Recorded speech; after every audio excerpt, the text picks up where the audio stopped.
we appreciate you taking the time to be here. I'm Joe McClain. My better half is Suzanne McClain. And, I don't have too many accomplishments in life, but the one big accomplishment I have is 25 years ago, I had the foresight to convince the future Queen Bee of Medicare to marry me. So I want thank you. So I want to go through Suzanne, some of her accomplishments. I know she hates this part, so she gave me one piece of advice for doing this. So last year it was no pickleball jokes. I still was able to slip one in, but this year she said, just don't make it awkward. So I'm going to try my best to make it awkward for her. So here we go. So Suzanne has helped thousands of people navigate the Medicare maze here in Columbus, and we appreciate her for that. And she's earned a lot of different awards from different insurance carriers, but her most prized designation is she was designated the official Medicare advisor of the Columbus Bar Association, which is an association of 4,000 legal professionals here in the Columbus area. So she's very proud of that, or at least we're very proud of her for getting that. And some of the statements, so like we've written down some of the statements that clients have made about her over the years, and I'm just going to read a few of these. Knowledgeable Medicare advisor, highly recommend, totally lost without her, great job explaining, and down to earth and pleasant. So those are some of the nice things that people have said over the years that I'm sure those that have been through Suzanne's Medicare process can agree. But Suzanne serves on the board of directors for the Columbus chapter of the National Association of Benefits and Insurance Professionals.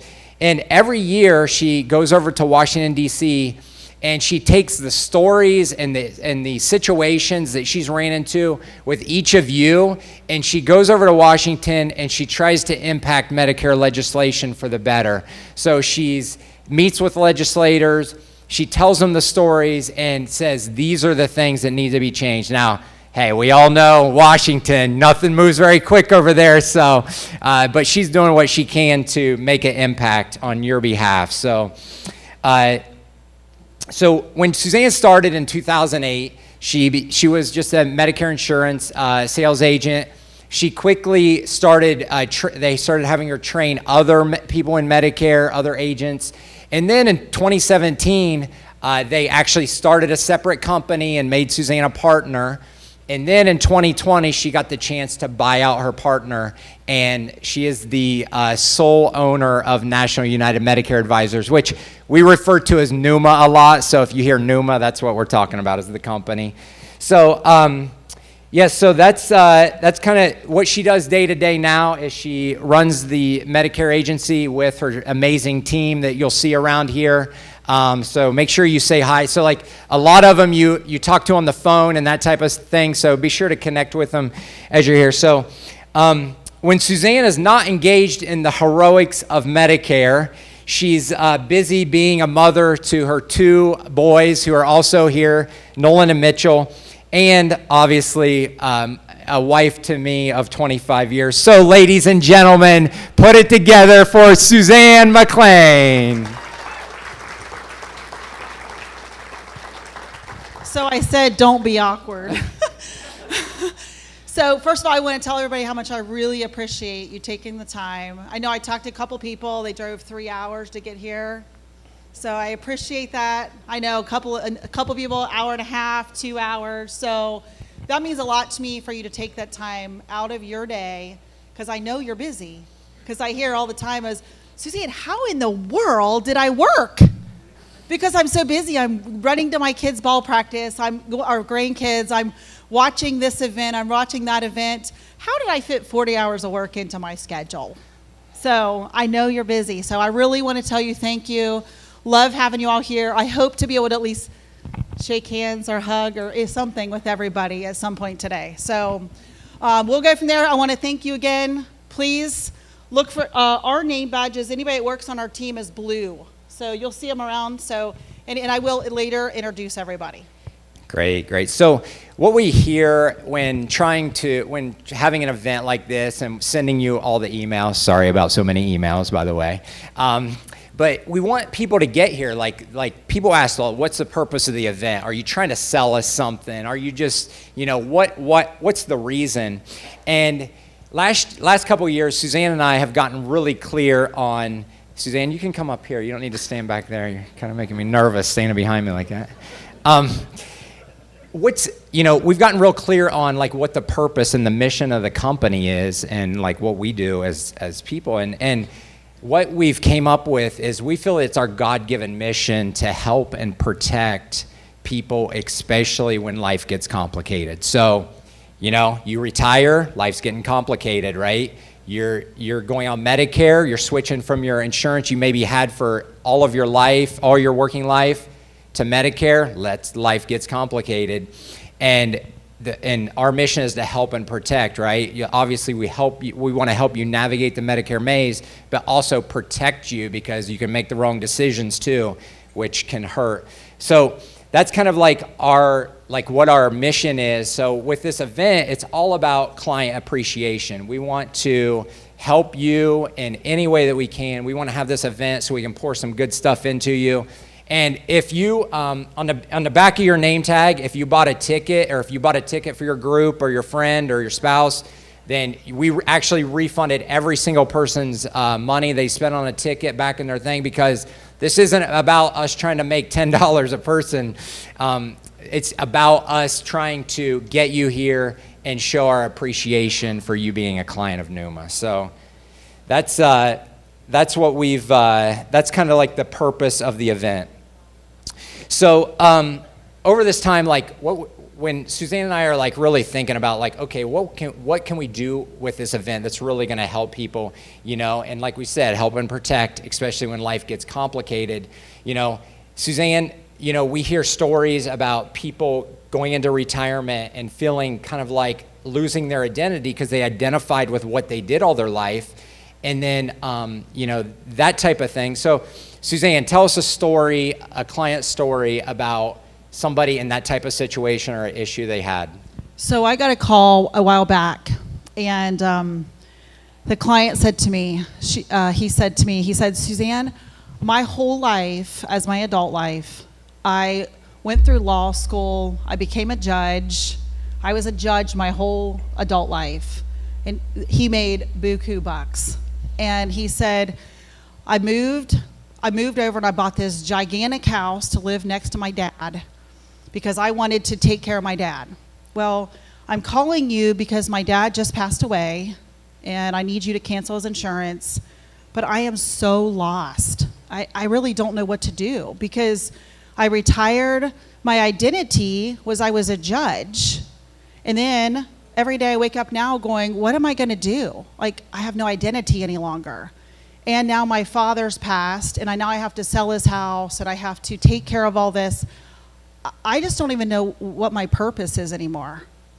And it was like, wow. I mean, those are the things that I hear on the phone, and I'm like, well, you're not alone, but come to my event. Because that particular person, I said, you need to talk to somebody, or we need to, come to my event to where we can help you out, go through trying to help you redefine your purpose. It's good. So many of you have talked to Tisha Bivens in our office. She's a Medicare advisor, and I want to bring her up because she has a great story also that kind of goes along this line. So Tisha. Yeah, so we were all kind of sitting around talking about some different stories and kind of bouncing ideas off of each other and stuff like that. And my mother-in-law, she is, she'd probably kill me if she knew I was telling her age, but she's 75, and she works at the school, and she's been talking about retiring for probably the last 5 years, and we've picked at her about it, like, is it going to be this year? Because what happened is, during the school year, she's like, that's it, I'm retiring this year. And well, then when she gets into summer for a little bit and gets a break, she's like, well, I think I can go one more year. And so we're constantly picking at her about it. And we had some things going on, and we were talking about, she said, well, I am going to retire this year. And a few weeks later, I said, so you really are retiring this year? And she just started crying. And I'm like, what is the matter? And she said, I've thought about it. And if I retire, I'm just going to die. What am I supposed to do? Just sit around here and look at look at these walls and the TV? And, it really got to my heart that she's thinking, I'm closer to that 100-year mark. If you look at a timeline and you have 0 to 100, and she's thinking, I don't have much time. It just really spoke to me. So, good stories, and these are real cases, and that's the thing. It's like no matter like who you are, whether you're here in Columbus, Ohio, you're across the country, whether you're a celebrity, it's all the same story. Anybody can struggle with this a little bit, and so great story that kind of makes this point that it could happen to anybody, or with the kind of losing identity or getting wrapped up in what you do. Is our oldest son Nolan. He set it up for Christmas. He paid for all of us to go to New York City for the weekend that we did in January, and he proposed to his girlfriend Maddie, and it was a fun experience. But he wanted to make his old man feel good about the trip, so he got us tickets to a Broadway musical of Neil Diamond, The Life of Neil Diamond. And if anybody's had the chance to see that on Broadway, it's a great show. And I was thinking like, oh, hey, it'll be great. We'll get to hear some Neil Diamond music. And we got there, and it's like it goes through the timeline of his life and like what he was going through and the different the songs he wrote during those times. And the song I Am, I Said, like if you look at the lyrics of it, and I just want to point out a few lines and kind of like what was going on. One of the lines is, he says, I was a frog that dreamed of being a king and became one. So like he started with nothing. Like he was the son of an immigrant in Brooklyn, and he obviously became one of the greatest singers in U.S. history. And then he said, and then one of the lines is, he was lost between two shores. And like it just shows you like he was at that time in his life where he didn't feel like he didn't know where he belonged, because he started out Brooklyn, he moved to California, and nowhere felt like home. And I feel like that kind of goes to the same point of like not feeling like you belong anywhere, especially like people that retire, and it's like you feel like you're in this limbo. And then another line is, no one hears it all. And obviously it's like it can be like you don't feel like that anybody understands what you're going through, and it might be kind of hard to explain what you're going through. And then another line in the song is, leaving me lonely still, and obviously it can feel very alone. But like the last line here that I want to point out in the song, it says, emptiness deep inside that won't let me go. And like and Richard Leiter, he's going to come on later and talk about adding purpose to your life and being more fulfilled. And it sounds like Neil Diamond needed a little bit of Richard Leiter in that moment. So the point of that is just like it could happen. It's not to a certain group of people, a certain socioeconomic status. This could happen to anybody. Suzanne, do you have any other client stories you want to throw in? So I'm going to tell you another story. This is really about my dad. He's not here, so I can talk about him, right? So a little bit later, I'm going to talk a little more about how I grew up, and so I'll explain a little more. But with that being said, my dad was a businessman. So he was in the corporate world, but he also was a minister. So I grew up, and we'll go into that a little bit later. But needless to say, when he retired at 68, I think it was when he retired, it was very interesting because he had had these awards that he received for everything that all the accomplishments he had made in life, and he found his purpose because he's still out ministering to people through preaching. But it's funny because every once in a while I'll hear him say, yeah, my whole career is in the basement in a box. And sure enough, if I go to my mom and dad's house, down in their basement is a box with all my dad's awards and all of his certificates and all of that. Now, granted, he did refine his purpose. He kept his purpose going. But that's just a story I love to share because that's real life. That's it, really, really what's happening. Yes, good. And that kind of sums up like why we want to pour into you guys. That's why we want to make this help you where we can and protect you, like our mission states. And Another way is we're going to transition here, and we're going to bring up Kathy Chiero here in a minute. But like we talked about, to help and protect you, especially when life gets complicated, and that can be downsizing, that can be whether you're changing homes, moving to the home you want to retire in, that type of thing. So Kathy Chiero, she is the lead agent of the Kathy Chiero group of Keller Williams, Greater Columbus.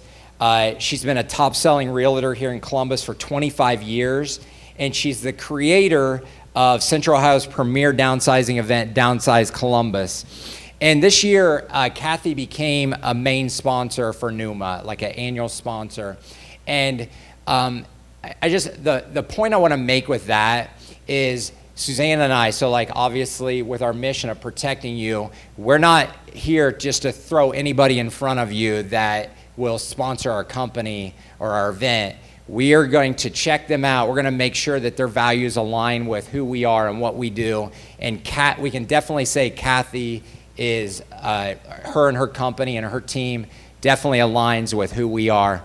And we've known Kathy since, I think we went to her first event, the first time we went to one of her events, I think was 2017 or 2018.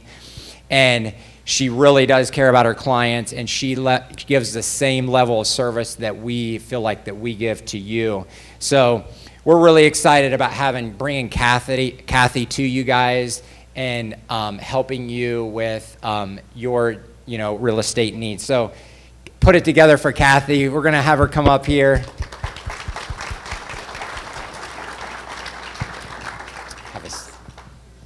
Hi there.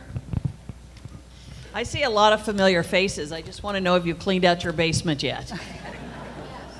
You did. They were here to guess. Great. You can come up and share with everybody else how you did that. Nobody needs a basement. That's true. That's true. All righty. So, Kathy, we went to Kathy's event here a couple weeks ago. It was really good. And she kind of talked about some different, emotional... Suzanne, you okay? Can I just share with you? Women hate these kinds of chairs. I'm sorry. I picked them out. Oh, yeah.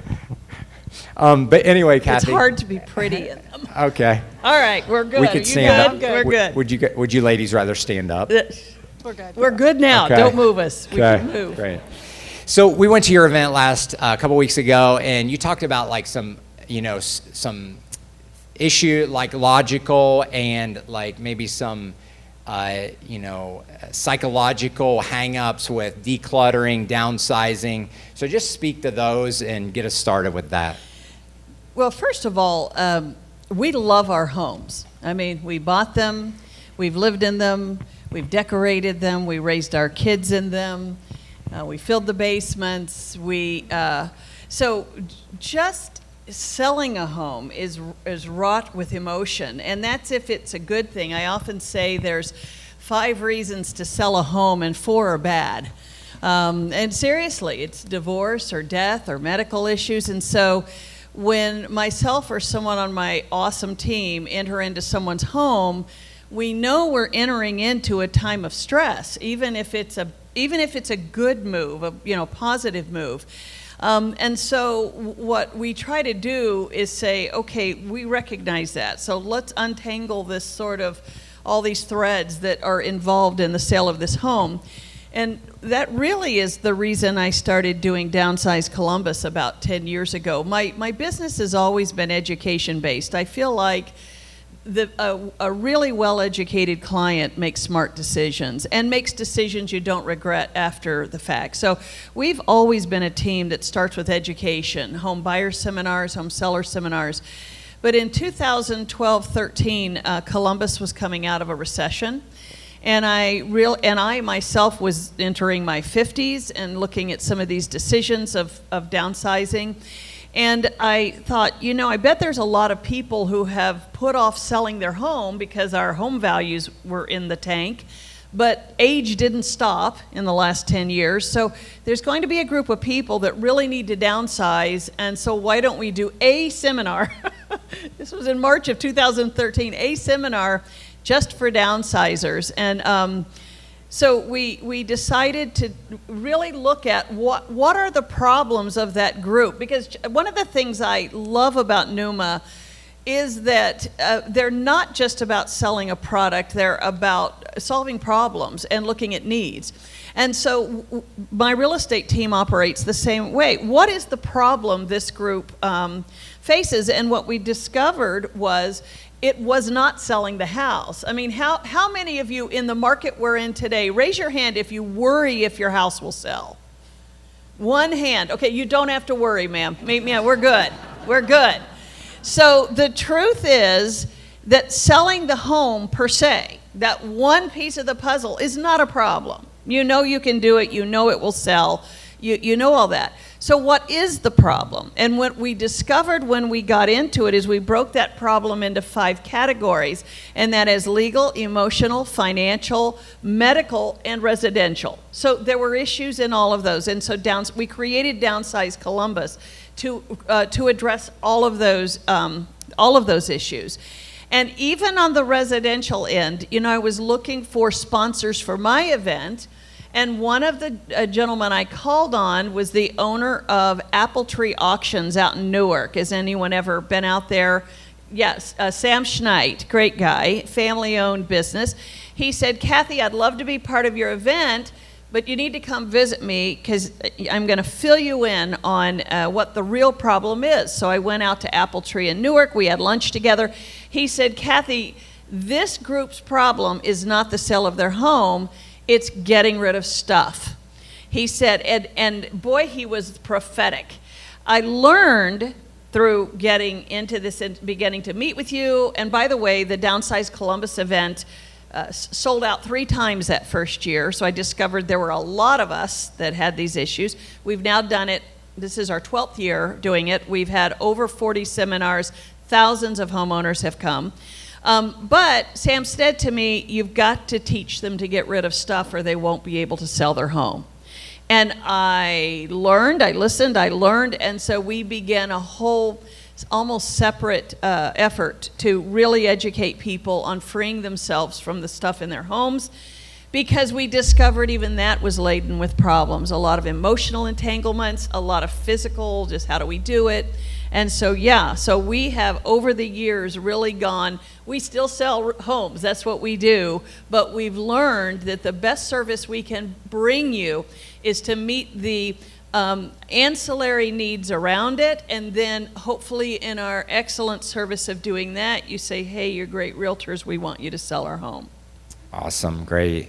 So, like, do you have any stories of like a client or a prospective client that you went into their home and it's just like they were just stuck, like emotionally stuck, you know, not physically, right? Because anybody can hire a company that'll clean out your house, right? But it's just the emotional aspect of it and how that went. That is like every third meeting I go to.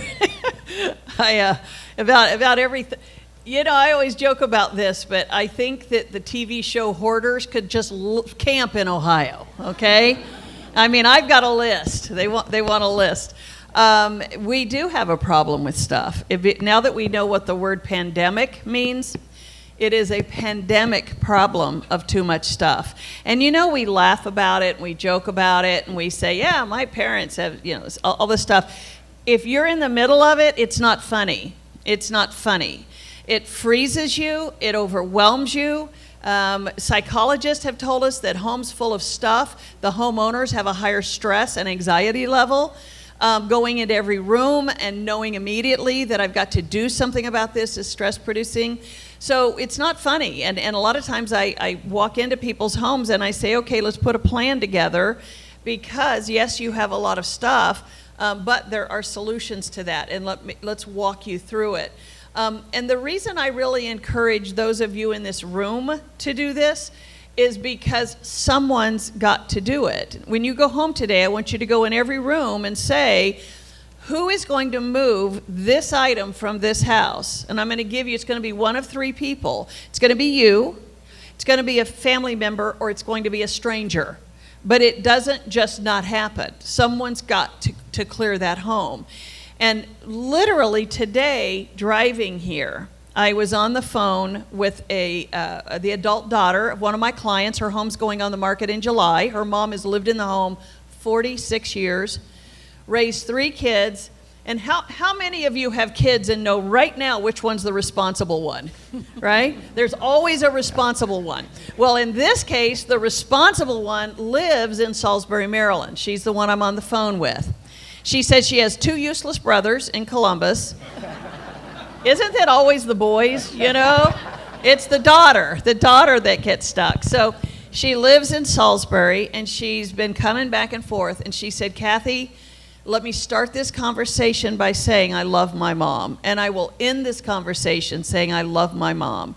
She goes, but right now I'm so angry at this situation. She said she's got to be in the retirement home she's going to is 1st of July. She's got to be there. She's got 44 years of stuff in the house. And she said, I can tell you right now, I know what she's doing. She's sitting in her yellow chair, watching television, and knowing that I'll take care of it. And she goes, do you know what I have going on? I have a daughter graduating from high school next week. I have a son I've got to get to college in June. And she said, I've got a husband angry at me that my mother didn't deal with this. And I've got to figure out some way to tell my boss that I need to take a leave of absence to get to Columbus, Ohio, and help my mom do what she should have done 10 years ago. And she said it is stressful mentally, emotionally, financially, relationally. She goes, we'll all be okay. She goes, but right now, all I want to do is shake my mom and say, why didn't you do this when we asked you to 10 years ago? So that is a story that I hear all the time from adult kids. So I tell you at this stage in your life, to take that burden off your children, first of all. However, I will also tell you that the people that we've helped walk through the process, and there on our table as you came in, you saw a book. I put this book, I call this my COVID project. I put this book together during COVID out of just high demand. People said to me, okay, we know what we need to do. Can you give us some resources for getting rid of stuff in Central Ohio? So this book is called Got Stuff, Get Help. It's broken down into sections: for sale, donate, trash, junk, or organize. And it gives you local resources as well as some tips and direction for doing that. I've sold hundreds of copies of this book. You can buy one today if you want. It's $30, and it's Central Ohio specific, so it's all here. But I put this together as sort of that solution. Okay, let's get started on this. So now you know where everything could go.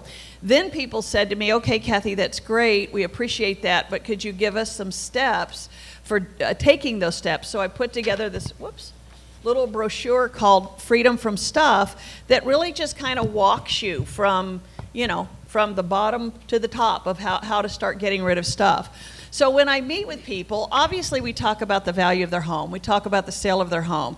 We talk about how long their home will be on the market, which is about 20 minutes, by the way. So anyway, we talk about all this, but I say, look, before we even get there, let's walk you through this process and put you on a plan so that when I list your home and when it sells in 20 minutes, you're ready to vacate. Because a lot of you are going to go home today, and if I asked you, which I do at listing appointments, if your home goes in contract today, are you ready to turn over the keys in 45 days? Because that's what you're looking at. So if you're not, then we need to put a plan together to bring you to a point that you are ready to do that, because that's the reality. And so it's not, clearing your home is not fun. It is a lot of work. There's lots of people and resources and companies that will help you. But again, we're all, as a real estate team, we are a great resource to sit down with you and say, here's some solutions. Story, last summer I listed a home in Worthington. And again, the dad was still living, mom had passed away. Daughter was my contact, and we were helping. It's always the daughter. And so we were there, and her dad had this enormous gem collection. You know those crystals, rocks? Does anybody collect those here? Okay, he told me it was very rare. And so He probably said it was worth a lot it too, right? was worth a lot of money. And he had filled every room in his house with these gems, and they're heavy. I mean, these things weigh a whole lot of money. So he was unwilling to sell his house unless he found a home for these gems. Well, you see how popular they are. You know, we put them out there. So just like my Beanie Baby yes, collection. Yeah. I had a guy swear to me his Princess die was worth a whole lot of money, and I pulled it up on the phone and I said I could get one on eBay for $11. You know, so anyway, I got online and I looked, and don't you know, I found a guy in Cincinnati who collected and had a store. So I called him and I said, would you be willing to come to Columbus, Ohio, and look at this guy's collection and take what you want? He said, Kathy, I'll take none of it or I'll take all of it, but I'm not going to come out. Is he ready to get rid of all of it?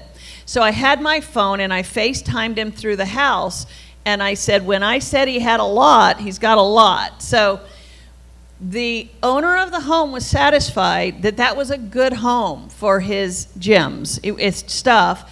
And it was between the daughter and that company. I don't know what they negotiated in terms of price, but that guy came and patiently let this older gentleman walk him through, tell him where he got all of them. And they were like, you know, two brothers separated by birth. They had, you know, loved this stuff. And he hauled away all of those gems and found a good home for them. So a lot of what I do is bring to your dining room table really years of experience of saying, okay, I know somebody, I know a guy, I know someone who can do this.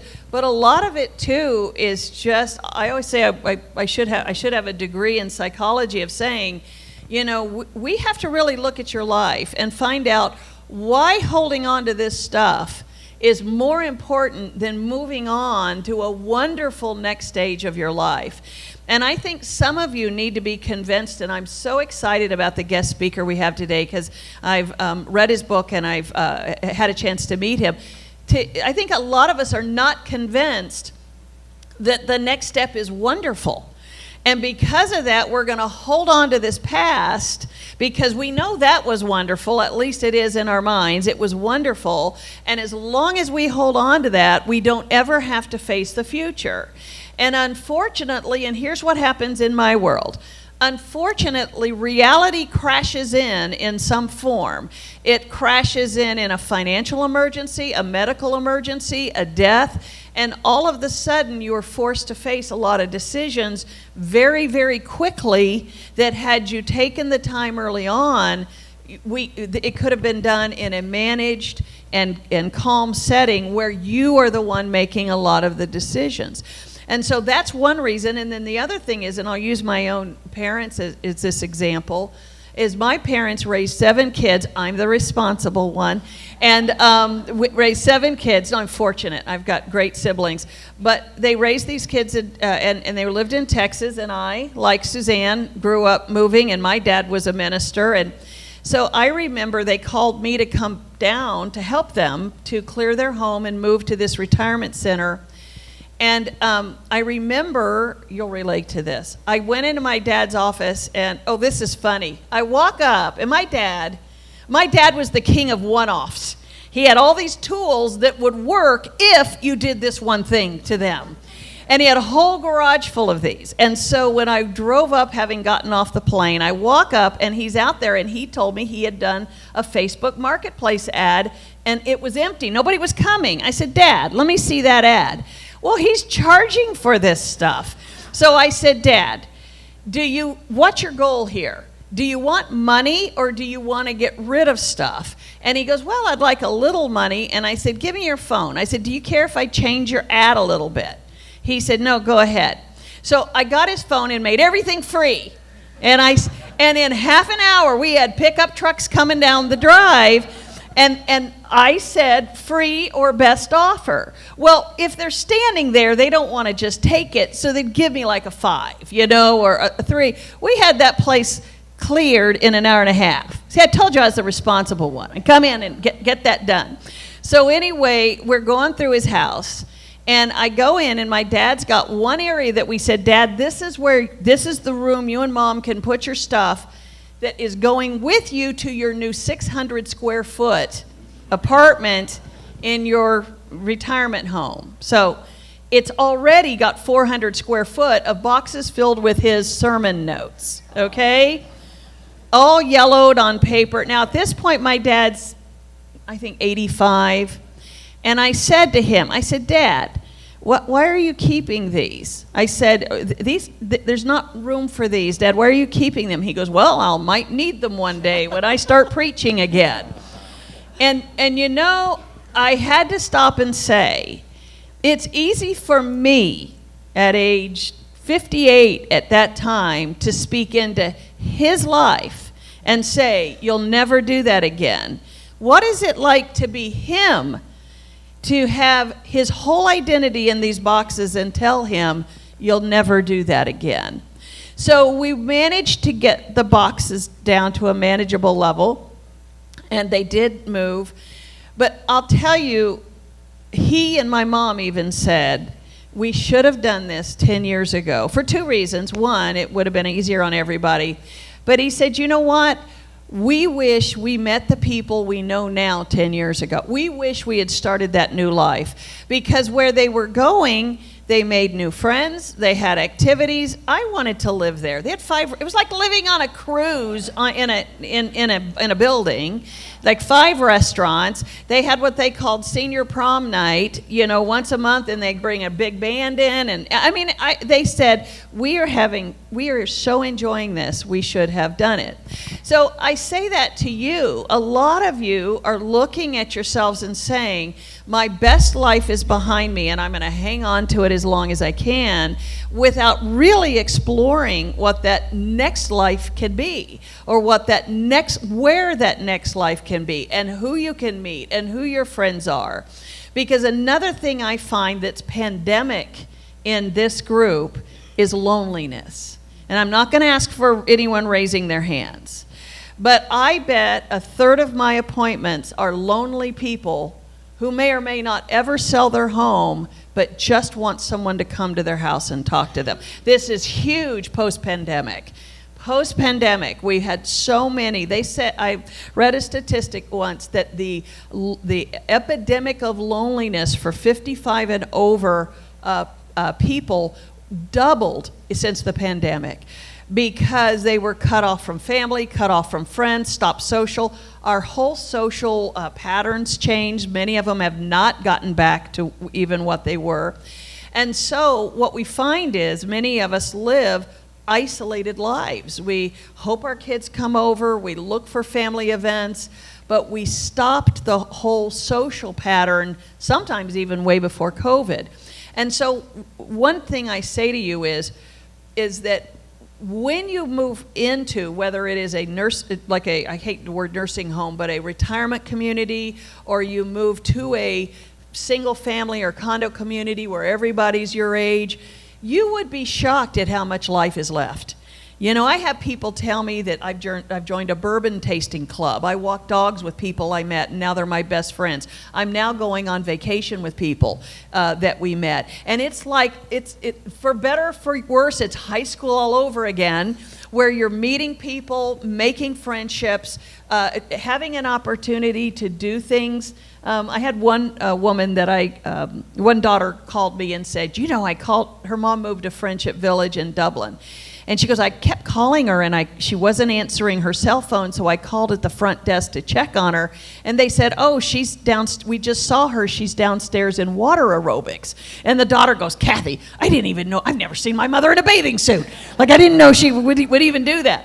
So I always say, you know, there is life, and there's good life, and there is joyful life, and there is satisfying life. But the key to it is letting go of your past, which often means letting go of your stuff that ties you to that life. And we're here to help do that.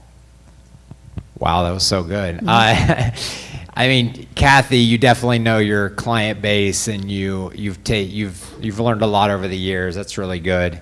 Suzanne, you had a story. You met somebody at Kathy's event that told about being here and listening to Kathy. What was that? Yeah, so a couple weeks ago, Kathy had an event, and many of you got my email that said, hey, join me at the event. So we had a couple tables, and some of our clients came, and it was very interesting because I hadn't asked those clients anything. So we're sitting over there. She had like a setup there, and Kathy was speaking. And Kathy is like, so she was going through all the different phases of, what kind of person really are you? And one of my clients, I was so proud of this, she raised her hand. She's like, I was at your event last year, and I started with closet number 1, and now I'm on closet number 9. I was so excited. I was like, yes! Yeah, because that's all it takes. The funny story is, let me tell you a very funny story. Well, Joe told you we've been married for 25 years, okay? So our wedding invitation, somebody made it for our wedding, and she wrapped it in like this candle, okay? So it was like a candle with our wedding invitation put into it. That candle has been sitting on my dresser for 25 years, okay? So if I move, I'm dusting around that candle. My kids do not want that candle, okay? So it was so funny because I'm going through and I'm dusting this candle. I'm like, well, this is part of our marriage. We got to keep this candle. So we're going through, and literally Joe goes, do we need that candle anymore? I'm like, we were decluttering. Yeah, we were decluttering. In my defense, this wasn't just a random day that I said this. We were decluttering because Kathy's event has really hit me home. So we were decluttering, and he goes, what should we do with that candle? And I said, oh, I don't know. It's a wedding present. What candle is not keeping us married, just for the record. So we picked up the candle. We picked up the candle, took a picture of it, and I dropped it in the trash. Yay. And I was like, oh my goodness, I can't believe that just happened. Oh, whew. Guess what? I do not have to dust where that candle is. I mean, I don't have to move that candle, and my kids don't want it. So I just had to share that. Over on our table, and these are free, you can pick it up, I have the 10 mistakes that seniors make in getting rid of things, and number 3 is your kids don't want it. So, we live in an era where your kids think China is a country in East Asia. I mean, they don't want it, and they kind of stare at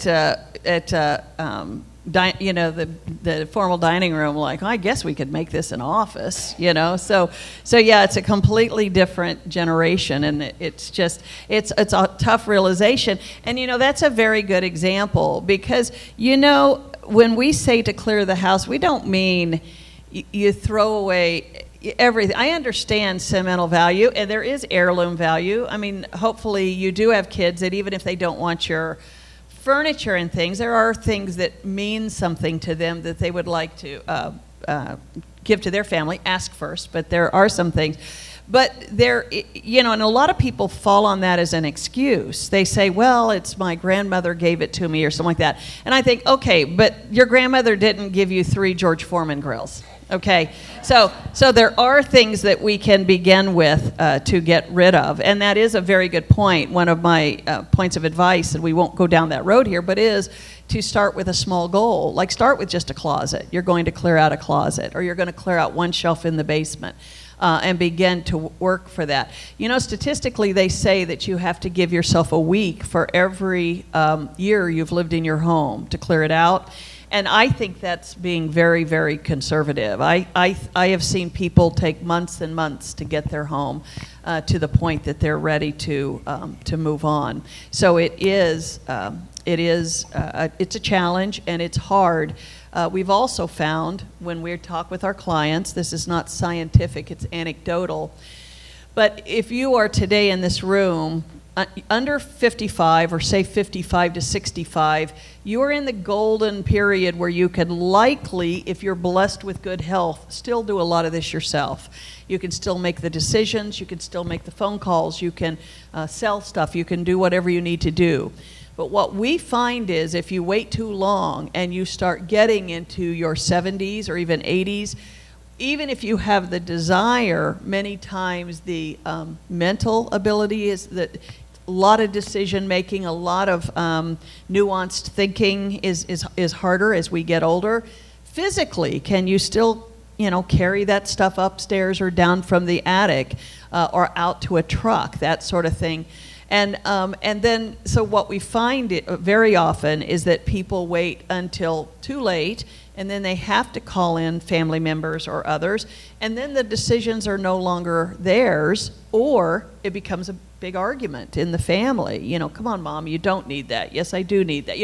That sort of thing. So again, because so much of your next step in life depends on divesting yourself of a lot of what you're doing, including your home and other things. Earlier is better. And again, it doesn't mean, just because you're clearing out stuff doesn't mean that you're calling me in 4 months to sell the house, but it does mean you're ready to when you're ready. I met with a couple this past week that live in a condo, and because of medical issues, they're having to move. And she is, to look real quick and make sure they're not here. I don't think so. But she is a Hobby Lobby person, okay? Every shelf and every surface. And she's also a loving grandmother with 22 grandkids. And so every surface and every wall is covered with pictures of her kids. And for me to ask her to get rid of that stuff is like telling her her grandkids are ugly. And so I said to her, I said, Tina, here's the thing. Your home is going on the market May 15th, correct? Correct. I've already told you, you will be closing on your condo by the end of June. Do we agree? Yes, we agree. And I said, so between now and June 30th, it's got to come down anyway. And it's all going to go. It's got to go into a box. It's got to go into storage. It's got to go somewhere. So you've got to move it. It's just a matter of when are you going to start doing it. And I'm telling you as a realtor, it's to your advantage as a seller to get top dollar on your home, that the buyer does not walk in and scan the wall to see if any of your grandkids go to school with their grandkids. I said so we need to get this stuff out. So I will take that even one step further and say, some of you, even if your home sale is not till 2025 or 2026, that train is coming down the track. So you are better off starting today and saying, you looking and saying, okay, we have 4 bedrooms and we know that 3 of them are not being used, okay? So let's go ahead and start with that bedroom, knowing we could start clearing that closet or getting that stuff out there. Another excuse I hear is, well, we don't know where we're moving, so we don't know what to get rid of. Well, I do know where you're moving. I know that you're going into probably half the square footage that you have now. You're going to have 2, possibly 3 bedrooms, but likely 2. You're going to have 1 living area, and you may not have a basement, and you might not have a 2-car garage, depending on your budget. So right there, you can say, well, I'm not going to have a basement, so everything in the basement has to go. Well, I'm only going to have 1 living area, so 1 living area needs to go. I'm not going to have 4 bedrooms, so 1 bedroom stuff can go. So again, even if you don't know the address of where you're going, you generally have an idea of the style of home you're moving to, the size of home you're moving to. And that's where I could help. I could come and sit down with you and say, okay, if this is where you're moving and this is your budget, I'm going to tell you what's available for you to buy or rent or move to. If you're moving to a retirement community, unless you can spend $17,000 a month, literally, you're going to be moving into a maximum 1,100 square feet. And that's their biggest apartments. A lot of them are 600 to 800 square feet.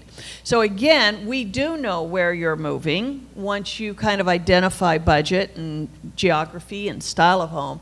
So we can be very helpful to you to say, okay, this is what you're likely to find. And so let's go ahead and adjust to that. Let's begin moving towards that. That's good. Good point. So for the last 10 minutes here before we break for lunch, let's jump into some pragmatic stuff about the state of the market here in Columbus and how Intel is going to infect, or how it's affecting things now and into the next few years. Well, infect is the great word for Johnstown. It's being infected with Intel. Okay, so quickly, I have been a realtor for going on 28 years. I lived through a normal market. I've been through a recession. And the past 10 years, we've been in what I call a hyper seller's market. We should have, pre-Intel, we should have 15,000 homes on the market to meet demand. As of this morning, we have about 2,000 on the market. We have 52,000 families moving to Columbus between now and 2026. So they're telling us that demand will cause that number to go to about 18 to 20,000 houses we need in order to meet demand. So one of the myths out there is rising interest rates slowed down our market. I just had a buyer tell me that this morning. Well, I want to look now while the market slowed down. And I wanted to say, check with me in 2029. We might have a slower market. But here's the truth about that. Interest rates did double. They have changed considerably. But all that did, if you had put your home on the market in 2019, you would have had 45 showings in a weekend and 15 offers. What it means today is you'll have 10 or 12 showings in a weekend and 3 offers. So it is still very much a seller's market. It's just we cleared the table of all those 3% buyers who couldn't buy the home. The other thing I would tell you, and I'm going to touch on this, so the answer to your question, I don't care where you live. I don't care if you got here today, you are in an area, if you drove, let me put it that way, you didn't fly in. If you drove here today, you are in a market where there are at least 5 buyers for your home today. You will still get premium pricing. You will still get the buyer willing to buy your home either without doing a home inspection or not asking for repairs. You will get a buyer who says, I don't care if it appraises or not, I'll bring cash to closing. And you will get a buyer who says, you pick your closing date, you pick your possession date, and we'll work with you, whatever that is. If your home is priced right, which is where I come in. So again, we are still very much in that market. The second thing I would tell you, and some of you may have read the headlines, is that our industry has had an earthquake in the last 4 years with the changing laws as it pertains to real estate commissions. Has anybody heard that? Okay, few of you have. I have a seminar coming up Tuesday, May 14th. In your folder, there's a registration form. If you are thinking of selling in the next year, you must get up to date with what's happening with realtors' commissions and how it affects you as a seller. And I have a seminar coming up on Tuesday, May 14th. It's Zoom. All you have to do is turn on your computer. If that interests you, on this form that's in your folder, which we're going to ask you to fill out anyway just to keep in touch with you, mark down there that you want to come to the commissions seminar, and I'll make sure you're on the list to do that. So we're seeing some massive changes in our industry, but it will not slow down the market. I have homeowners that tell me, well, my home needs a whole lot of work. Doesn't matter. There's somebody who'll do the work. I sold a home, just closed on it yesterday, where the buyer agreed to clear out the whole house for the seller. Seller was selling her mom's home. It was full of stuff. She said, Kathy, I can't get this on the market till I get rid of all the stuff. I said, yes, you can. Are you willing to price it here? Yes, I am. Then we'll get a buyer who'll clear the house. We got 5 offers on it. Buyer closed yesterday. Is going to clear the house for her. So again, that is the market we are still in. The catch to that is you must hire a realtor who understands this market. Think about this. We have 10,000 realtors in Central Ohio, way too many. 2,000 listings on the market, and I think 8 of them are mine. So that means there's at least 8,000 realtors out there who have no listings, and to be honest, most of them will not have a listing this year. So you need a realtor and a real estate team who has their ear to the ground daily to know what's happening in Worthington and Westerville and Canal Winchester and Pickerington and all of these areas, so that when we sit at your dining room table, we are advising you not just on the umbrella market, not just on the Columbus market, not just on the Canal Winchester market, but on the market in your neighborhood, your style of home, and what your needs are. So that's the market we're in right now, and that's the service you deserve. So you mentioned 2029, so you're seeing this for at least the next 5 years? This is a Titanic that is really hard to turn around. When you are short, as of today, 10 to 12,000 homes on the market. Builders can't build that fast. They're trying. And by the way, new builds in Central Ohio have, there's now in north side are starting in the mid fives. You can't touch them for under 550. So I won't go into it here for time reasons, but we also help you address where you're going, because some of you are saying, well, gosh, if there's nothing out there, where are we going? And so we help you with that. We help you with strategies on being able to sell your home and find something first, then sell your home. So again, we do understand that that is a huge issue, and when we sit down with you, we go over all of that, where you want to live, where you're going, and how this market plays into that. We will do that. But no, I don't see this changing for 5 years, at least, because we've got to get more homes, shake loose homes on the market. And how many of you living with 3% interest rates are thrilled about trading that in for 7.5%? You know, so we've got some real housing issues. But what it means for some of you who do need to sell your home or want to sell your home, you will win the lottery. I mean, you are still in a market where all that is good for you. So in your folders is this little thing right here. We would love to, number one, add you to our database if you're not there already, so that we don't bug you with spam emails, but we do have seminars throughout the year. Like I said, the one coming up, we want to keep you informed of that.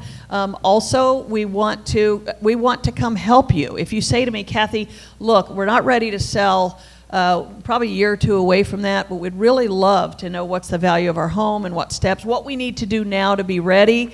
We're happy to do that, and we'll set an appointment with you myself or one of my team members to come out. Today, if you fill this out, and that's my table right over there during the break or something, give it to Mary or Carrie over there. That great basket is our door prize that we're going to pull these and give that to somebody going home today. Forgive me for telling you to get rid of stuff and sending you home with a bunch of stuff, but it is a great basket. And so any of you who already have issues, you don't get the basket. You have to be honest. And then if we do come to your home, have the privilege of meeting with you, we're going to bring you a copy of this, the Freedom from Stuff, to help you get started. Other free stuff over there, that magnet I told you about. And then this is a book I wrote also, a few years ago. And it really spells out what it takes to buy a home in Central Ohio. Everything you learned 30 years ago has been turned upside down. So I encourage you, this is free, you can pick it up at my table. I encourage you to read it for two reasons. One, if you're thinking of buying, but number two, if you're a seller, if you are a home seller, this should be a bestseller, because you're going to read through this and go, wow, is this what buyers are doing to get my home? And it's absolutely true. So this is another free resource we put on the table over there for you. Thank you. Wow, so good. Let's hear it for Kathy. That was a great presentation. Thank you all very much. Thanks, Kathy. Suzanne, last word. Well, we're going to have lunch. Everybody hungry? Yes. So they're setting it up right now for the lunch. It'll be a buffet style. I hope you all enjoyed your food. I know you're all still eating, which is totally fine, but I want to make sure we can get through this. So what I'm going to do is, a lot of times when you come into when you call the office and we do the presentation with you, we'll do it like a PowerPoint, kind of like this, like a Zoom. I love Zoom appointments. So when you have friends that you refer out to us, we love Zoom, because then I can look you in the eye and say, do you understand what I'm saying? Okay, so this is really, and I'm not going to go too deep in the weeds, but this is kind of what we go through when we start going through navigating the Medicare maze. So basically, these are the questions that I like to ask everybody. Do you feel confident about your Medicare decisions? Do you want the peace of mind to know that you know what you're doing when it comes to Medicare, or that you have a professional? And do you want to be protected when it comes to your penalties? So those are three big questions that I like to ask people. So let me tell you, in a few minutes here, I'm going to go through and tell you exactly how this works, okay? Now, before I get started, I'm going to tell you just a little bit about myself. So I grew up one of 5 kids. My dad was a minister. So I grew up with my mom and dad, as I always say, they're always serving people. Because as you know, many ministers, they do a lot of serving. And they serve people and they help people. Well, my dad was also in the business world. So as he would climb the corporate ladder, he would also, he would go up the corporate ladder, but then they would say, well, would you come over here and help with this church? So we would pack up, kind of like Kathy, we would pack up and we'd move to another area where my dad would help work and preach in these church services.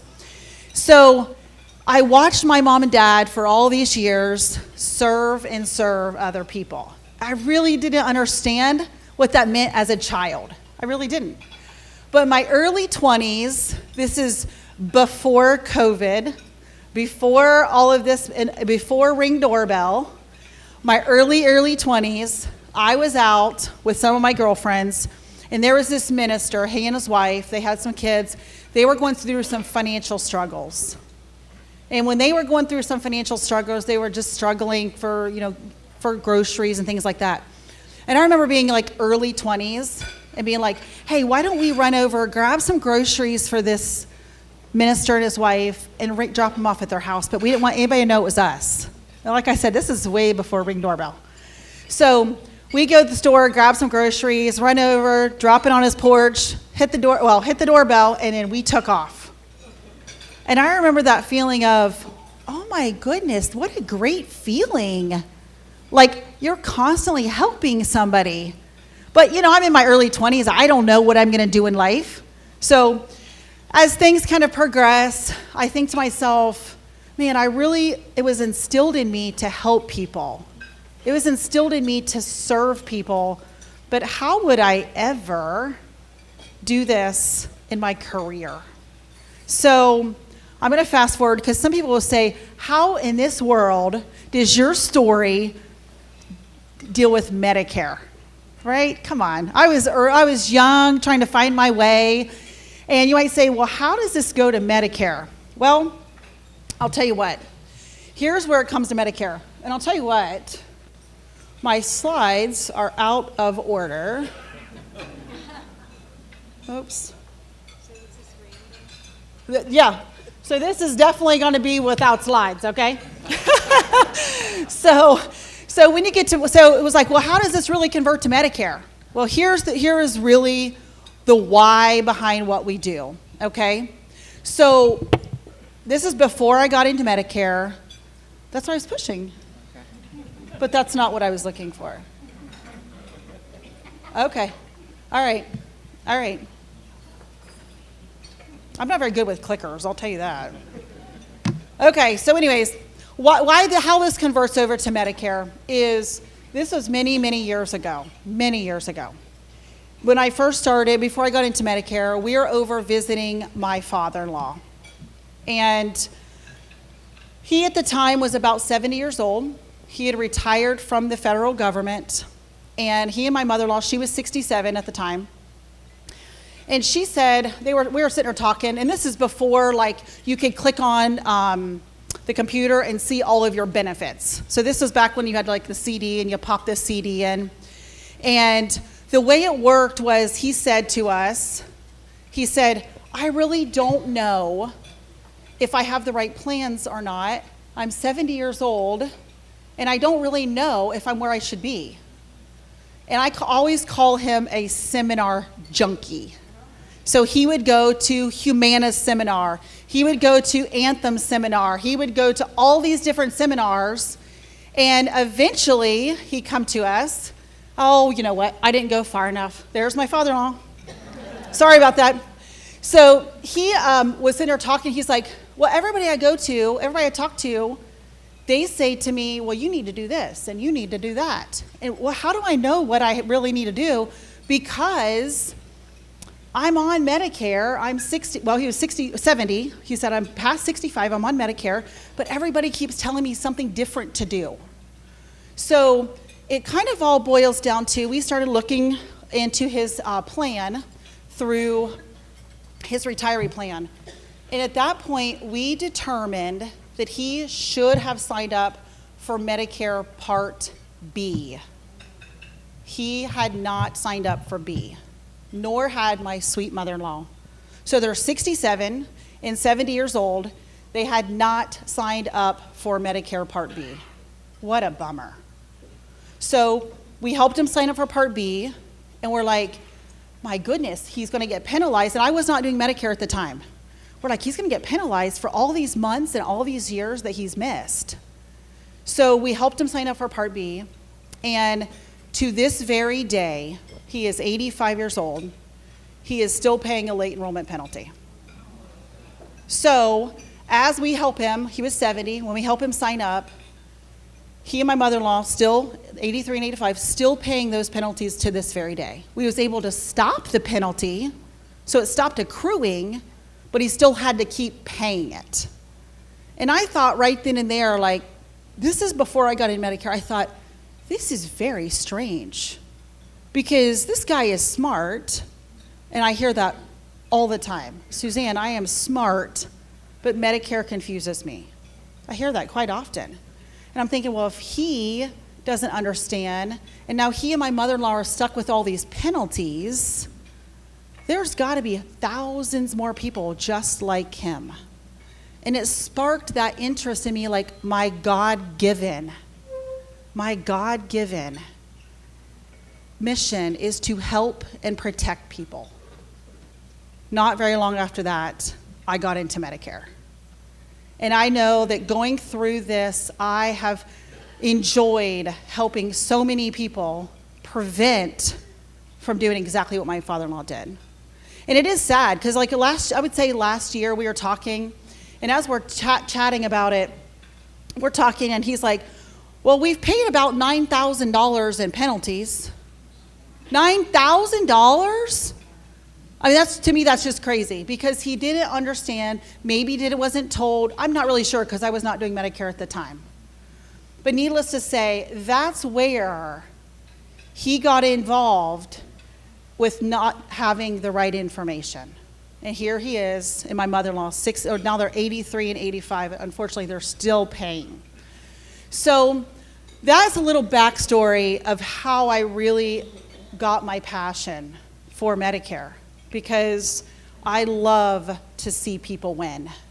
I love to get off of that Zoom or to get off of that phone call and someone say to me, oh man, that was so confusing, but you made it clear, and they feel so good.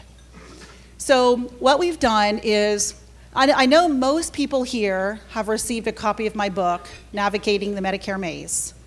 If you've not received it, or if you want a copy of it, you want to give to your friends, I will have plenty of books. You can have a book, take a book, pass a book.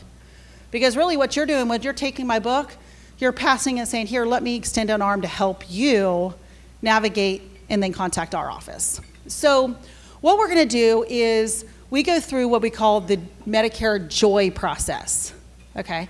Who has ever had their joy stolen from them? Me? Yes? So here's the deal. My dad, when he turned 64, he started getting junk mail. You became super popular at 64 years old, right? My dad would call me and say, hey, Suzanne, I just got another piece of paper in the mail from this company. They all want my business. Hey, Suzanne, I got this call. I got this one. I got this. I said, Dad, just keep it for me. Of course, I'm not 65. I don't see what you guys see. So he started keeping every single Medicare piece of paper for me. Really, I kind of liked it, because I thought to myself, he was constantly getting junk and more junk and more junk. Do you think his joy was getting stolen? Yes, it was. So was mine. Because he would say, Suzanne, okay, I need you to look at this. What do you think here? Okay, Dad, let's get closer to your birthday. Because, you start thinking, you start getting all these calls and these text messages and these emails and this junk mail, like, I got to do something. All my friends are telling me I'm going to get a penalty if I don't do something, right? So I'm going to help, and I'd love to help people get their joy back, okay? So let's break it down. So the J is like a jigsaw puzzle, okay? So we're going to spell out joy. I'm going to go through it with you, okay? The J is like a jigsaw puzzle. Think of every piece of puzzle that means something. Now, have you ever put together a jigsaw puzzle with somebody that's already put the puzzle together before? Is it easier? We've put that puzzle together many, many times. So we're here to help you because we can look down and look at each piece of your puzzle, and no two puzzles are exactly the same. So when we start collecting your information, we collect information like, who's your doctors? Because that's one piece of the puzzle that frequently changes. You might come to me at 65 and say, well, these are my 3 doctors. And at 72, you might say, well, these are my 5 doctors. So these are the pieces of the puzzle that changes, okay? We also ask you, are you on an employer plan? Do you have insurance through work? Are you still working? Sometimes you have maybe a younger spouse, and you have to make sure you cover, or we don't lose that spouse, the spouse's insurance, based on you jumping on Medicare. There are a lot of pieces to the puzzle. We ask you how you file your taxes, because the way that you file your taxes tells me what you're going to have to pay for your Medicare coverage. So when you sign up through the government, your Part A and your Part B, Medicare, Social Security, they pull your income tax return and they say, hey, based on 2 years ago's income is what you're paying today. So that's why I ask for that. How do you file your taxes? Now, what we'll do is we'll go to the next slide here, and it's going to talk about how you file your taxes, okay? Now, I'm not going to get too deep in the weeds, but I'm going to really show this to you. So right now, we're in 2024, okay? And we're looking at, or Social Security looks at how you filed your tax return in 2022, okay? So if you look up here, you can see if you file a joint tax return, you can make $206,000 as a couple or less, and you pay the $174.70. See that? Okay, let's go over one column to married but filing a separate tax return. See that? So if you look down here, you see the 103,000 to 397, so down a little bit. So let's say that you're married, but you both make, let's just say 105,000 each, just hypothetical, okay? But you decided to file your married return, but single. So married, but filing separate. Look at the Part B cost there, $559 per person. And you only made, in my example, you only made 105 each. So you only made between the two of you 210,000. But if you would have filed joint, you'd be in that second column up there, the 206, paying the 244. You see the difference? So it is very, very important how you file your taxes. So I know I had a client come in maybe a year or so ago. I was doing a Zoom with them. We started chatting about it. And I said, well, how do you file your taxes? And it was a husband and wife, and they filed married but filing separate. And I said, okay, married but filing separate is how you've done this. So your Part B cost is going to be, and I broke it down and told them what it was going to be. Okay?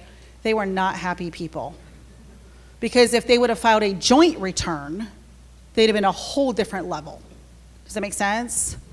So I was on the Zoom with them, and they said to me, well, why didn't anybody tell me this? Because it was how they filed at 63. Well, I didn't get them until 65. So it was how they filed their return at 63 years old. So I said to them, and they were very upset, very, very upset. And I said, well, you need to go back to your accountant, because right away, he kind of come on, he's like, well, why wouldn't my accountant have done that if this is the way it is? Yeah, I don't know. But what I'll tell you is have your accountant call me because I want to talk to your accountant. I say, because your accountant knows the tax law. I don't know the tax law, but I know Medicare rules. So have your accountant call me. So I did a conversation with the accountant. we ended up amending his tax return, which was from 2 years ago. Amending his tax return, we ended up, the accountant obviously charged, right? So he had a charge, amended return. He had to pay the taxes because the way they filed, they got a discount, right? But not on Medicare. So they ended up having to pay the taxes. They ended up paying the accountant. They ended up doing the amended return.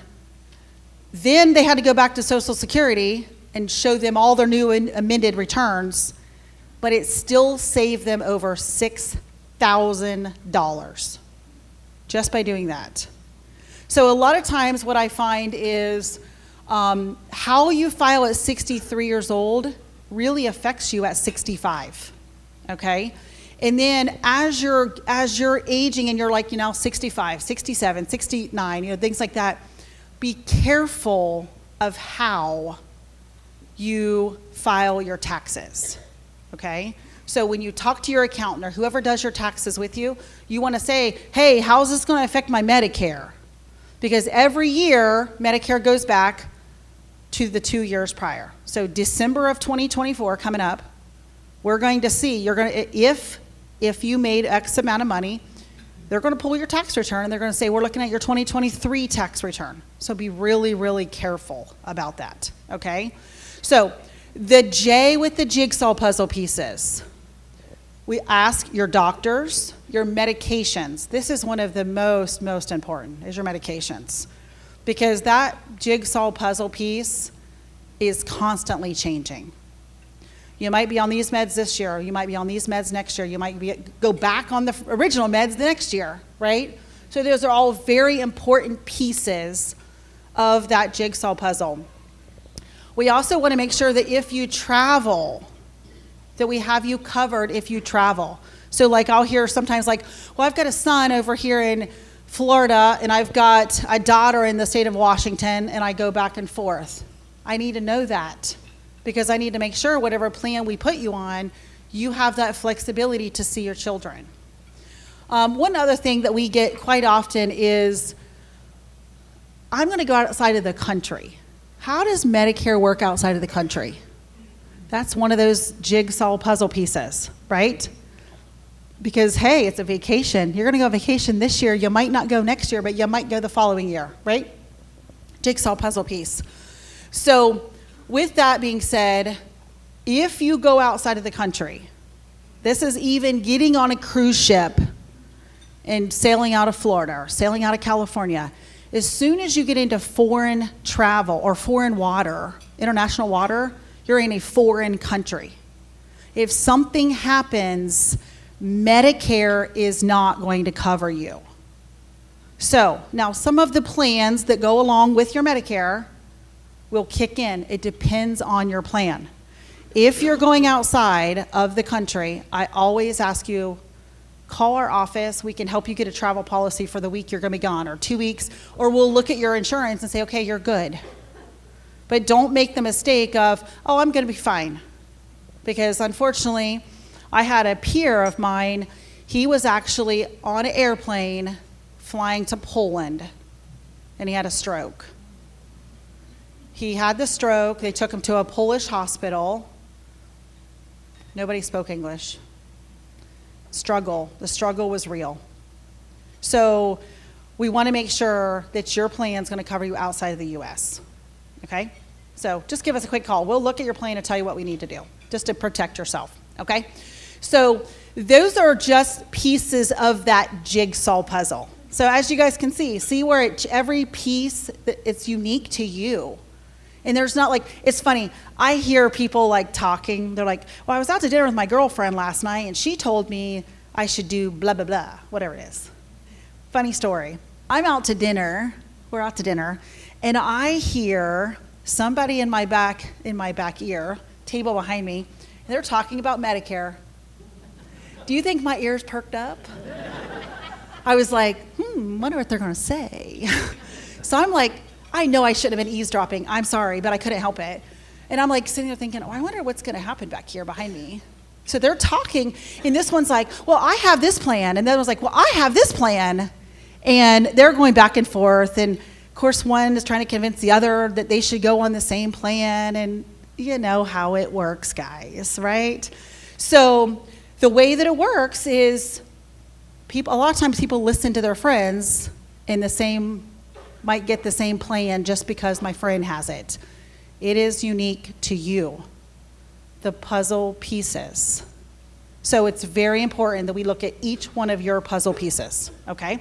That is the J with the joy process, okay? So now I'm gonna let Tisha come up here. Tisha is the other advisor. She's my right-hand gal. So the two of us are the advisors. So if you're calling in the office or you refer one of your friends to us or your family members, they're gonna get either Tisha or I, depending on whose schedule's more flexible, probably Tisha. And she will take great care of them. But we go through this presentation. So I'm gonna let her talk about the O in the Medicare Joy process, and then I'll finish up with the Y. All right. So when we get to the O, me and Suzanne's talked about it before, and she's mentioned it's a really good analogy. So, when you're sitting around putting a puzzle together, most people like to put your outline together first, and then you're going to fill in all the other pieces. So that's what the O stands for. We do the outline, then we're going to fill in your options to see what makes the most sense for you. Now, during this time, I'm looking at if you're on an employer group plan, if you're on an individual plan through the marketplace, maybe you don't have any insurance, but in particular, the group plans. And like she said earlier, you may have a spouse on the plan. We're seeing a lot of people now that have their grandkids on their group plan because they may have custody of their grandkids or something like that. So when we're sitting there and we're comparing those plans to Medicare, we're explaining Medicare Part A and B, what that covers, the plans that go with them, things like that. And I may look at you and say, well, your grandkids are on your employer plan. You're not planning on retiring anytime soon. We need to protect your spouse and your grandkids so they still have coverage. Because y'all know, most of the time, if you go out to the marketplace to get an individual plan, they're usually super expensive, depending on your income.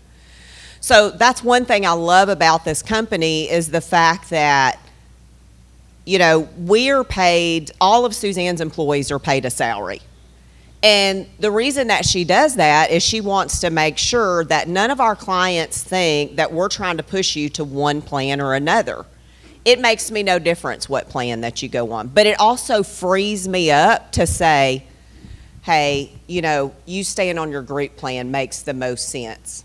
Instead of me trying to get you to come on to Medicare and, so we can make a commission or whatever the case may be. So that's the O in the joy process, is kind of looking at your options and filling out that outline and seeing what makes the most sense for you.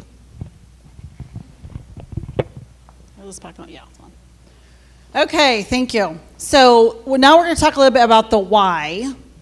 So the why is our yearly reviews, okay?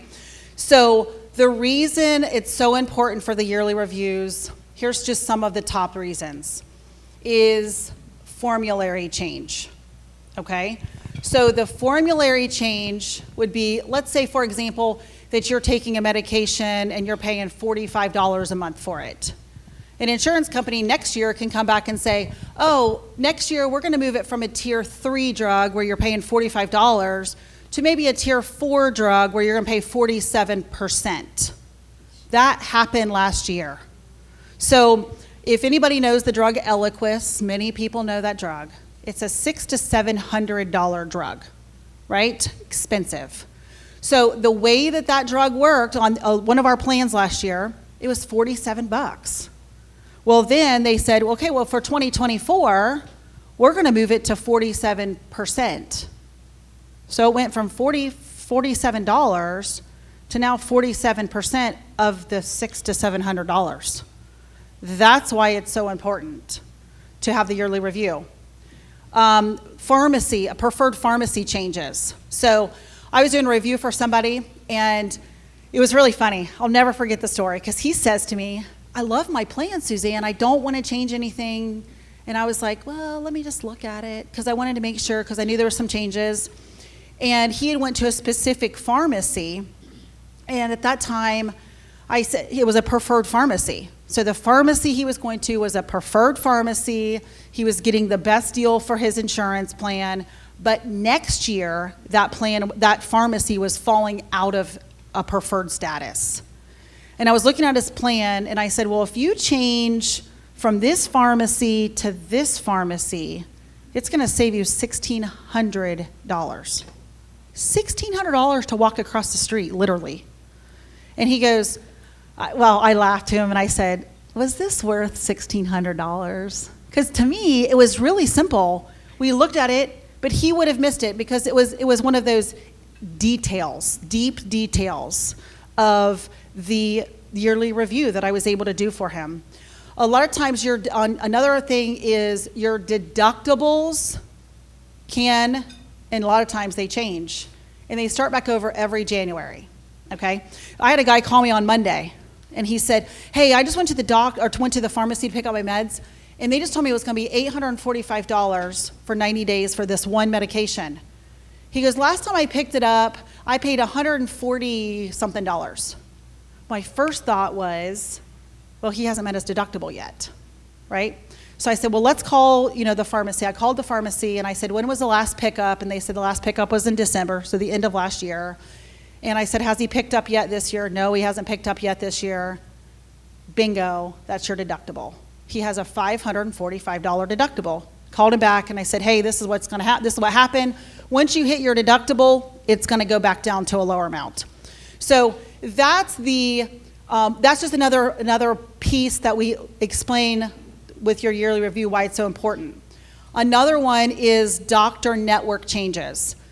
So some plans, not all, some plans have network restrictions. They say, well, you need to stay in the network to get the best deal for your insurance. There was a huge disruption last year at open enrollment, where a hospital system, not in Franklin County, so don't worry here, but a different county, they came out and said, we are not taking any Anthem or any Humana Medicare Advantage plans. That meant everybody that was on one of those plans had to find a new insurance plan, or they could not see their doctors or hospitals come January 1. So during your yearly review, that is exactly where we see that. We'll catch that and we'll say, okay, based on the doctors or hospitals you're giving us, we need to move you to a different plan. So that's the importance of that. Okay, so let me talk to you a little bit about what we call extra care. Okay, that's part of our yearly review. Now, here's the way it works, is some of you have been my client. Somebody told me just a few minutes ago, hey, I've been with you for 10 or 12 years. I'm like, okay, perfect. So prior to 2020, anybody that I had helped with their insurance, I told them, you get your yearly reviews, you get all these benefits, and I'm not going to charge you for anything, right? Well, let's fast forward to 2020. So that was, 2008 all the way up to 2020. So we're going to fast forward. In 2020, I realized that I had a business model that was a little flawed. Okay? So what that boils down to is some of the plans, we get a commission, our agency gets a commission, okay? So our agency gets a commission, but some of the plans after 6-7 years, those commissions go, whoop, guess what? I still want to take care of you. But the commissions just dropped so far down, and what we had to do is we had to come up with a plan that it would help offset that to where we could always still take care of you. But I kept thinking to myself, well, I can't go back to any of my clients that I promised something to and say, sorry, I can't do this for you. So what we decided is any of my clients that was previous to 2020, I said, I'm going to grandfather them in, and I'm going to do everything I promised I would do. If you have billing problems, I'll help you. I'll do your annual review for you. It's not a big deal. But going forward, I had to change my business model. And so I really wanted to put this out there to where if you refer a friend and they see this, you say, well, I'm not paying anything when you've been with me for 10 years because you're grandfathered in. Because I felt it was only right for me to do what I told you I would do. So I want to jump in real quick. So like Tisha mentioned, like it's very important for us to make sure that we stay unbiased, and that's how Suzanne has always ran it, is staying unbiased. And Tisha, when she meets with somebody, like she said, if it's the best thing for you to stay on your group insurance with where you retired, then that is the advice she's going to give you. We don't want to have her sway people to do anything that is not the best thing for you. And so when we were coming up on how to like explain, so like I was like working on this presentation, and Suzanne came out to me and she was like, "So what are you working on?" I'm like, "Well, I want to make sure we get this right on how we explain this." And she's like, "Oh, I see you're overthinking that." So I didn't want to make it so it sounded like defensive or something like that, but like I want to make sure that people understand that like we want to give the best possible service, because we're in groups with other Medicare insurance agencies and we hear what other people do. And literally I heard a guy tell a story how he said, well, it was asked, how do you handle all of your clients during annual enrollment? And he's like, well, I just do the best I can, and just some people I just don't get back to. And I'm like, you have got to be kidding. Like, I would much rather have a program like this where it literally is $20 a month or $200 a year, where people pay a little bit, so we can hire great people to take care of you and make sure that every client is taken care of, than say, well, I just can't, we just can't, we don't have the staff to take care of people, and some people are just not going to get a call back. So we never want to do that, and we never want to, to me, having something subpar is just not worth it. We'll go find something else to do to make a living. So we want to give you guys great service and above average service, and we found that this price point works great. So the main thing is, like, a lot of you are already grandfathered in, and that's great, and we don't want to change anything to do with that. But we want you to know, like, that you can have the confidence when you, refer a friend or family member, that we're going to present this to them, and that is how we're going to take great care of them. So. Perfect. He looks like he finished what I was saying. So basically, like when we were trying to price point it out, I was like, well, what's fair? I want to make sure everybody can afford it, because I have high income, I have low income clients, and when we priced it out, we're like $19.99 a month. It's a pizza. Actually, all the way pizza is like $24.99, right? So what a sales pitch. So really what we try to do is we just wanted to really explain how this works. Now, I have to share this number with you. Last open enrollment, which was last October, November, December, we saved our clients $999,836.18. That money went into your pocket. Okay? I was so mad we didn't make it to 1 million. Yeah. That would have been such a nice thing to say. Yeah, I'd rather, this is real numbers. If I said almost 1 million, whatever. Okay, but my point is this is a perfect example of why it's so important to have your reviews done every year. That's going to segue me into a little bit, I'm going to talk about what's happening next year, okay?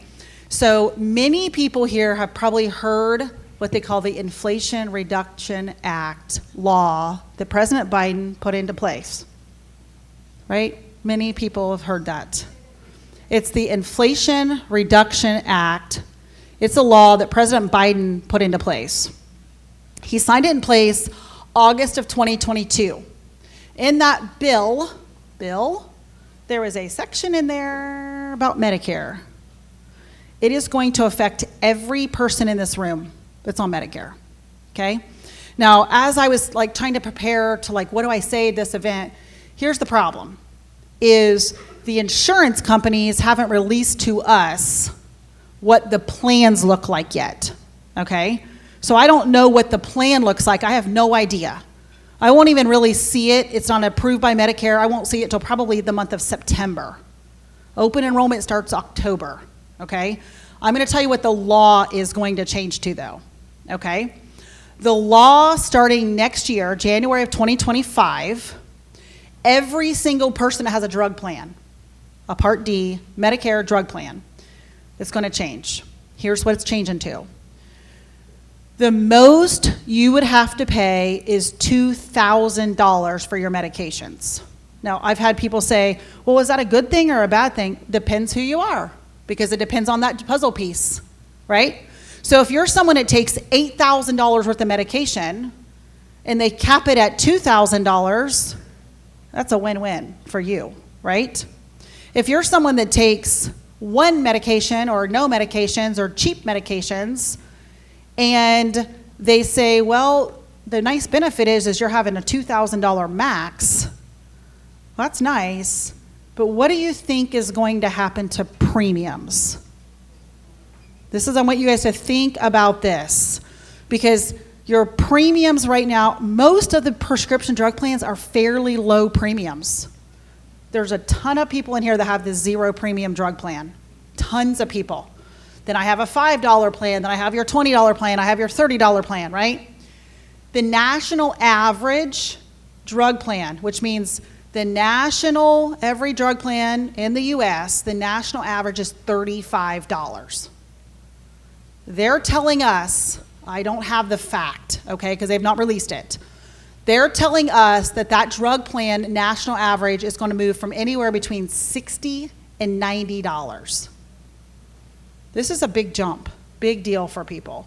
So when I get asked, well, is this new thing going to be great for me? It depends. If you're taking no medications or a cheapy medication and you're on a 0 plan and now I can't get you a 0 plan, I don't know. I want you to be on the lookout, and I will keep you updated as I learn, okay? But I was a little hesitant to even talk about it because I'm like, well, I don't really have the real numbers, but I do know what the law changed to.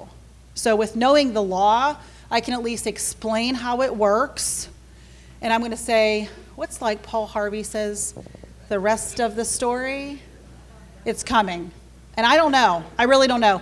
We don't get any information on it till we get like a preliminary sometime in July, but they're not approved by Medicare. It's just what the insurance companies come out and say, this is what we're proposing to Medicare, okay? But then Medicare has to approve it. They have to come back and say, well, no, we don't like this, or yes, this works, or this don't work. And in September is when they'll start bringing it out to us, okay? Be on the lookout for emails. I know we email you to death. We're sorry. Be on the lookout for emails. I'm sure I'll do some live videos about it, or live Zooms where you guys can jump on and listen.